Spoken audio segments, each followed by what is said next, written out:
This week in our Common Ground segment, South Carolina Republican Congresswoman Nancy Mace and California Democratic Congressman Khanna. Thank you both for being here. Thank you. We're coming up to an election, and obviously a lot of times that deals with different sides pushing back and forth. You all have worked together a couple of times on bills dealing with cyber, and you all have both talked about the ability for bipartisanship to work up there. First to you. Well, we have to work together to get things done. Representative Mace and I work together on cybersecurity. We realize that we're vulnerable to threats from China, to threats from Iran, especially with quantum computing and on cybersecurity. And so we've passed two bills together. And there are other things we can do together to bring manufacturing back, to help our economy grow. Congresswoman? It's amazing what you can do when you get off social media and you start talking and communicating with one another, because there is common ground. There are places where we can come together. As Ro was saying earlier, cybersecurity being one of those places. And I am a freshman, I am a conservative, but I work with Democrats, a Reagan Republican, so to speak, because it's important to deliver results for my state and my country. That's why we're here. That's our purpose. You know, as you look at our Fox polls, extremely concerned about as you're heading to the election, inflation, higher prices.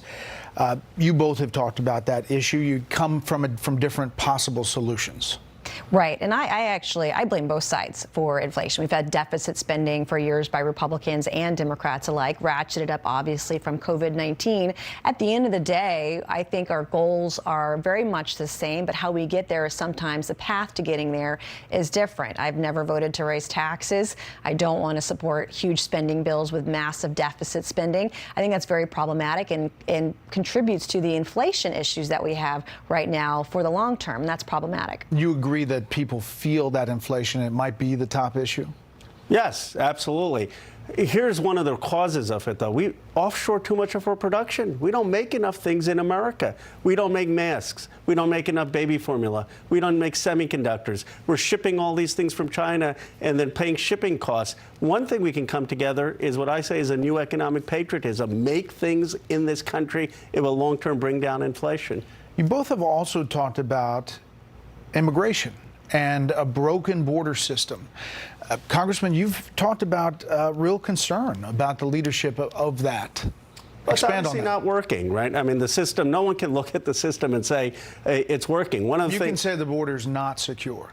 I can say it's not as secure as it should be. Absolutely. We need to make sure that not enough drugs are getting in, that not enough criminals are getting in, but also the system isn't working partly because we don't have comprehensive immigration reform. President George W. Bush proposed a program. He said, if you want to come here, you work, you get a permit, and then you can go back. That would help. It would help the ranchers and farmers who want to hire folks on the border, and would make sure people aren't subverting the process. And that we've passed that in the House. I would hope something like that could get done. So I covered the White House under George W. Bush as he tried to get that done. And that word, comprehensive, seems to be a real problem up on Capitol Hill for both sides to get that massive piece of legislation through. Is there hope that even around the edges there could be some immigration something that happens on Capitol Hill? I think so, and I actually think it's a simpler issue than that. I mean, if you look at the demand that we have for workers' visas here, particularly during tourist season, I know in my state of South Carolina, we have a huge demand because we don't have enough workers for those. So not everyone that comes here wants to be a citizen. Some just want to work for a temporary amount of time and go back home, work and pay taxes, send that money back to their country. But going back to manufacturing here in the U.S., looking at getting manufacturing out of China, incentivizing companies to come back to the United States, our regulatory policies here and make those things happen, make us go to China more than here or to the south of here. If we took some of those supply chain issues from China, went down to Mexico or Central America, South America, that also stems the tide of illegal immigration. And where there's prosperity and other economies, there's peace and there's less illegal immigration.